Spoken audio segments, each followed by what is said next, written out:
so question number 19 টো আমাক কি কৈছে টকাত 4টাকৈ নেমু কিনি 20% লাভত বিক্ৰী কৰিলে এটা নেমুৰ বিক্ৰী মূল্য কিমান হ'ব আমাক কৈছে 1 টকাত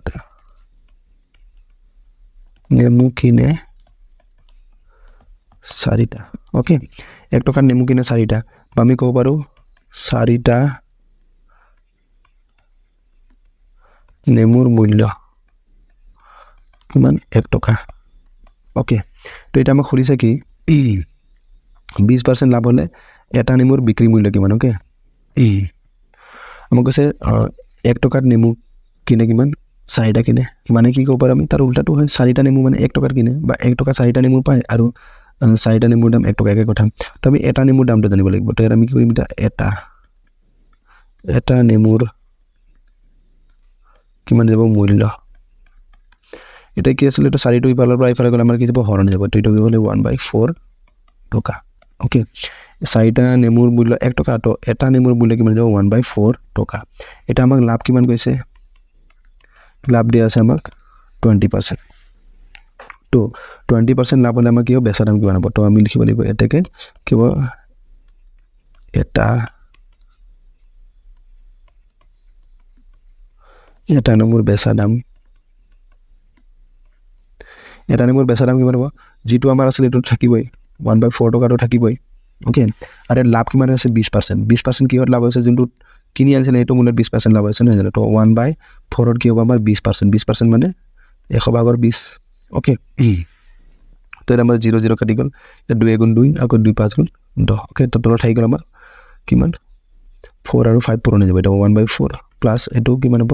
আৰু 4 আৰু 5 পূৰণ হ'লে 4 5 গুণ 20 ওকে তো ইয়াত হৈ যাব আমাৰ এটো 4 আৰু 20 ৰ লসাগু আমাৰ 20 এটা 4 ৰে 20 কেইবাৰ যাব 5 বাৰ আৰু ওপৰত 1 আছে 1টো পূৰণ হৈ যাব যোগ 20 ৰে 20 একবাৰ যাব আৰু ওপৰত 1 আছে 1টো পূৰণ হৈ যাব তলত 20 এটা 5 গুণ 5 ইফালে 1 গুণ 1 তো 5 যোগ 1 কিমান হৈ যাব 6/20 ওকে তো আমি কাটিব পাৰো 2 ৰে 2 3 গুণ 6 1 2 ৰে 2 2 20 তো এটা হৈ যাব 3/10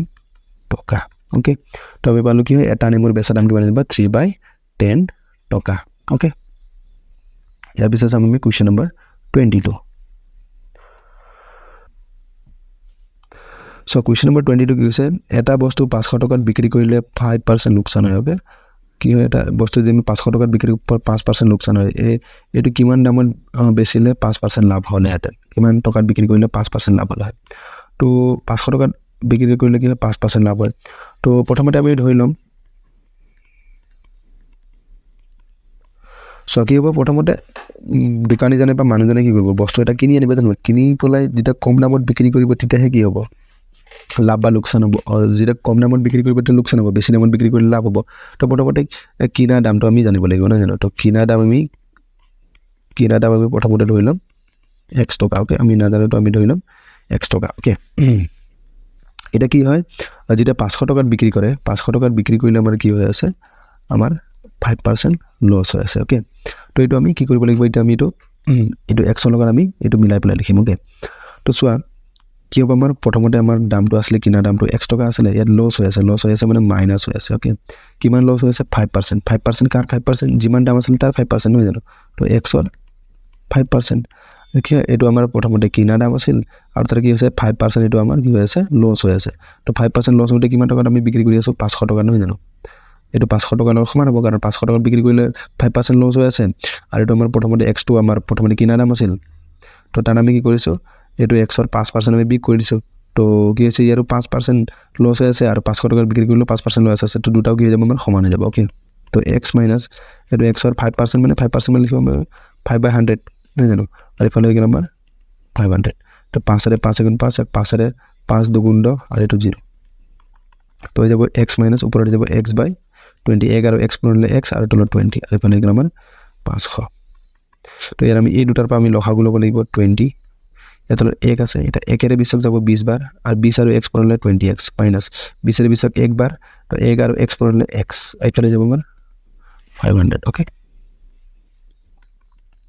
তো এটা আমাৰ 20 টো ইফালে আছে হৰণ ইফালে গলে যাব পূৰণ ওপৰত 20x ৰ পৰা যদি এটা x গুছি যায় থাকি যাব আমাৰ 19x ইফালে যাব আমাৰ 500 পূৰণ এইটো 20 টো ইফালে হৰণ আছে এইফালে পূৰণ 20 তো এইটো হৈ যাব আমাৰ x ইকুৱেলছ টু কিমান হৈ যাব 19 টো ইফালে পূৰণ হৈ আছে এইফালে আহিলে হৰণ এইফালে যাব আমাৰ এটা 5 আৰু 2 পূৰণ হ'লে 5 2 10 এটা দুটা শূন্য আছিল আৰু এটা শূন্য আছিল তিনিটা শূন্য এটা দুটা তিনিটা শূন্য ওকে কিমান হ'ব 10,000/19 এইটো হৈ গ'ল আমাৰ কি x ৰ মান ওকে সো আমাৰ খুদিছে কি কোৱেশ্চনটো আমাৰ আছিল এইটো কিমান দামত বেচিলে 5% লাভ হ'লে তেনেকৈ তো 5% আমি লাভত বিক্ৰী কৰিব লাগে তো প্ৰথমতে আমি x ৰ মানটো জানি ল'ব লাগিব কিমান দামত কিনি আনিছিলোঁ তো আমি এইটো হৰণ কৰি লওঁ 10,000 19 এটা সো 19 কিমান বাৰ যাব যদি 20 বাৰ হয় 20 বাৰ 100 কিমান বাৰ যাব 10 টো নাযায় বাৰু সৰু হৈ গ'ল তো 100 কিমান বাৰ যাব 20 হ'লে মানে 5 বাৰ যাব তো 19 5 বাৰ যাব নহয় জানো মোটামুটি 5 বাৰ তো 19 5 গুণ হৈ যাব আমাৰ 90 বাৰ এটা 5 9 গুণ 45 5 7 গ'ল 4 তো 5 গুণ 5 4 95 তো বিয়োগ হ'বলৈ আহিব 5 আৰু ওপৰৰ পৰা আহি যাব আমাৰ 0 এটা 19 আকৌ 50 কিমান বাৰ যাব দুবাৰ যাব তিনবাৰ কৰিলে 60 ওচৰ হ'ব তো বেছি হৈ যাব তো দুবাৰ কৰিলে এইটো 9 গুণ 18 8 হাতত 1 গ'ল 2 গুণ 2 কে 38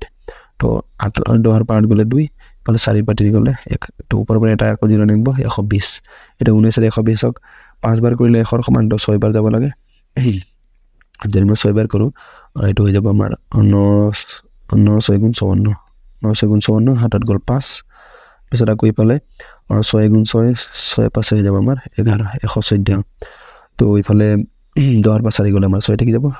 ওকে এটা 6 টো নাযায় তো দশমিক দিব লাগিব দশমিক দিলে হৈ যাব আমাৰ 60 আকৌ 60 আমি কিমান বাৰ যাব 3 বাৰ যাব হয়নে 9 3 গুণ যাব আমাৰ 27 হাতত 2 গ'ল আৰু 3 গুণ 3 4 5 57 ইয়াৰ পৰা যাব আমাৰ বিয়োগ পালে 3 দশমিকৰ কাৰণে আকৌ এটা 0 আহিব এটা 19 ৰে 30 কিমান বাৰ যাব 19 ৰে 30 যাব আমাৰ একবাৰ ওকে তো 19 ৰে 30 একবাৰ তো এইটো হৈ যাব আমাৰ 19 বিয়োগ হ'লে থাকিব 10 পাৰ 9 গ'লে এফালে 2 পাই গ'লে 1 তো দশমিকৰ পিছত দুটা ওলালে হৈ গ'ল তো আমাৰ কি x ৰ মান পালো 526.31 এটাকে x ইকুৱেল টু কিমান পালো 526.31 টকা মানে x মানে আমাৰ কিমান আছিল x মানে আমাৰ হয় কি হয় আমাৰ কিনা দাম ওকে তো এটা আমি কি কৰিব লাগিব কিনা দামত আমি কি কৰিব লাগিব ইয়াৰ 5% লাভ কৰিব লাগিব ওকে 5% লাভত বিক্ৰী কৰিব লাগিব বেচা দাম হ'ব 5% লাভত বিক্ৰী কৰিব লাগিব জানো প্ৰথমতে আমাৰ আছিল ইয়াত 526.31 প্লাস এটা আকৌ 526.31 ৰ কিমান 5% মানে 5/100 এটা 5 ৰে 5 গুণ 5 ওয়া হৈ যাব আমাৰ 5 ৰে 5 গুণ 20 বাৰ ওকে তো ওকে এক মিনিট এটা আমি বেলেগ ধৰণে কৰিলে অলপ সহজ হ'ব 526.31 প্লাস এটা আমি কি কৰিম এইটো আগত পূৰণ কৰি ল'ম পিছত আমি 100 এৰে হৰণ কৰি দিম ওকে তেতিয়া আমাৰ সহজ হৈ যাব তো এর আমার আছে 526.31 5 এর পূরণ করি তো 5 গুণ 5 5 3 গুণ 15 5 হাতত 1 গ'ল ওকে 5 গুণ 30 30 1 31 হাতত 3 গ'ল 5 গুণ 10 10 3 13 3 হাতত 1 গ'ল 5 গুণ 25 26 এটা 2631.55 আর তলত আছে আমার 100 ওকে তো যেহেতু আমার তলত আছে 100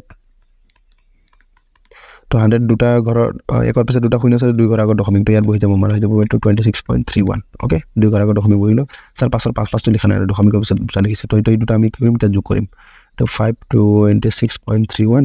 আৰু তলত লিখিব লাগিব আমি 26.31 ওকে দুটা আমি কি কৰি দিম এটা প্লাস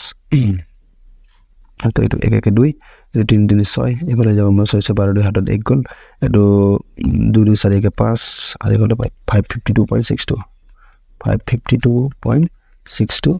টাকা ওকে তো 552.62 টাকা আমি বিক্রি কৰিলে কি হ'ব এটা আমাৰ 5% লাভ হ'ব ওকে সো ইয়াৰ পিছত আমি কৰিম কোৱেশ্চন নম্বৰ 21 টো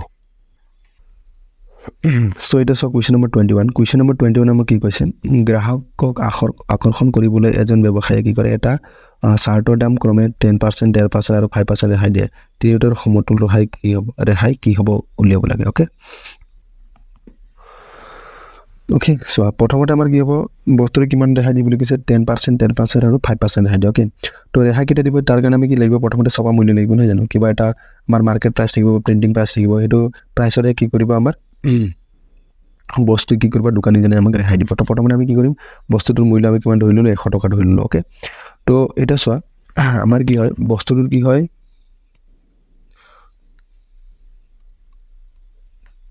বস্তুটো যদি আমি কি কৰোঁ ছপা মূল্যৰ পৰা যদি আমি কি কৰোঁ ৰেহাইটো বিয়োগ কৰি দিওঁ তেতিয়া আমি কি পাওঁ বেচা দাম পাম নহয় জানো তো এতিয়া আমাক ওলাব দিছে ৰেহাইটো কিমান পাৰ্চেণ্ট সমতুল ৰেহাইটো ওলাব দিছে অ'কে তো আমি কি কৰিম ৰেহাইটো ইফালে যদি আমি ৰাইট ছাইডে লৈ যাওঁ ইফালে কি হৈ যাব আমাৰ ছপা মূল্য তেতিয়া আহি যাব আমাৰ কি বেচা দামটো ইফালে আহি যাব তো ইফালে তেতিয়া আমাৰ কি থাকি যাব ৰেহাই অ'কে মানে আমি ৰেহাই কেনেকৈ পাম ছপা মূল্যৰ পৰা যদি আমি বেচা দামটো বিক্ৰী কৰি দিওঁ বিয়োগ কৰি দিওঁ তেতিয়া আমি কি পাই যাম আমি ৰেহাইটো পাই যাম অ'কে এইটো বাৰু তোমালোকে লিখিব নালাগে এইটো ছাইডত লিখি ল'বা অ'কে এইটো লিখিবা তোমালোকে ছাইডত চ' বস্তুটো ছপা মূল্য আমি কিমান ধৰিছোঁ 100 টকা ধৰিছোঁ এতিয়া আমাৰ কি কৰিব বস্তুটো আমাক কি কৰিব ৰেহাই দিব অ'কে চ' ইয়াত আৰু এটা কনচেপ্ট বুজি লোৱা যদি কি হয় আমাৰ বস্তুটো ধৰা 100 টকা আছে 100 টকা যদি আমি কি কৰোঁ আমি যদি 10% ৰেহাই দিওঁ 100 টকা যদি আমি 10% ৰেহাই দিওঁ তেতিয়া আমাৰ কি হ'ব ৰেহাই দিয়াৰ পাছত তাৰ বস্তুটোৰ দাম কিমান থাকি যাব তো ইয়াৰ যদি 100 টকাৰ 10% কিমান হয় 10 টকা হয় তো যেতিয়া আমি 10% ৰেহাই দিম তো কিমান হ'ব 10 to minus হ'ব তো কিমান যাব আমাৰ 90 তো আমাৰ 90টো কি হৈ যাব আমাৰ বেচা দাম নহয় জানো চ' এটাকে চোৱা এতিয়া আমাৰ বেচা দাম কিমান হ'ব বেচা দাম কিমান হ'ব প্ৰথমত চোৱা আমাৰ 100 টকা আছিল 100 টকাৰ পৰা প্ৰথমত আমাক কিমান দিলে 10% আমাৰ ৰেহাই দিলে 10% ৰেহাই দিলে আমাৰ কিমান থাকি যাব 90% থাকি যাব তো ইয়াৰ আমাৰ কি যাব 90% থাকি যাব অ'কে তাৰপিছত আকৌ কি হ'ব আকৌ 100 টকাৰ আমাক কি কৰিলে আকৌ আমাৰ আকৌ কি কৰিলে আকৌ 10% ৰেহাই দিলে আকৌ 10% ৰেহাই দিলে কিমান থাকি যাব আমাৰ 90% আকৌ থাকি যাব তাৰপিছত আকৌ কি কৰিলে আকৌ আমাক কিমান দিছে 5% ৰেহাই দিছে নহয় জানো আকৌ 5% ৰেহাই দিলে আমাৰ কিমান থাকি যাব ইয়াত 95% থাকি যাব অ'কে এইটো হৈ গ'ল আমাৰ কি হয় এইটো আমাৰ বেচা দাম অ'কে তো আমাৰ দুটা জিৰ' কেঞ্চেল হৈ গ'ল ইয়াৰ আমাৰ দুটা জিৰ' ইয়াৰ এইটো আমাৰ দুটা জিৰ' কেঞ্চেল হৈ গ'ল অ'কে তো আমাৰ বেচা দাম কিমান হৈ যাব তললৈ যাব 100 আৰু ইফালে 9 গুণ 81 আৰু 95 তো 95 into 81 এইটো পূৰণ কৰিব লাগিব এইটো 5 গুণ 5 হৈ যাব এইটো 9 গুণ 9 আৰু এইটো 8 5 গুণ 40 শূন্য 8 4 গ'ল 8 9 গুণ 72 আৰু 4 হৈ যাব আমাৰ 76 তো এইটো হৈ যাব 5967 তো এইটো হৈ যাব আমাৰ 7695 অ'কে তো এইটো দুটা ঘৰত যিহেতু একৰ পিছত দুটা ঘৰৰ শূন্য আছে তো এই দুই ঘৰৰ আগত দশমিক তো 76.25 টকা অ'কে এইটো হৈ গ'ল আমাৰ বেচা দাম অ'কে তো ছপা মূল্য আছিল আমাৰ কিমান 100 তাৰপিছত আমাৰ বেচা দাম কিমান পালোঁ 76.25 এতিয়া আমি ৰেহাই কেনেকৈ পাম ছপা মূল্যৰ পৰা আমি বেচা দামটো বিয়োগ কৰিব লাগিব তো এটাকে আমি কি লিখিম এটাকে ৰেহাই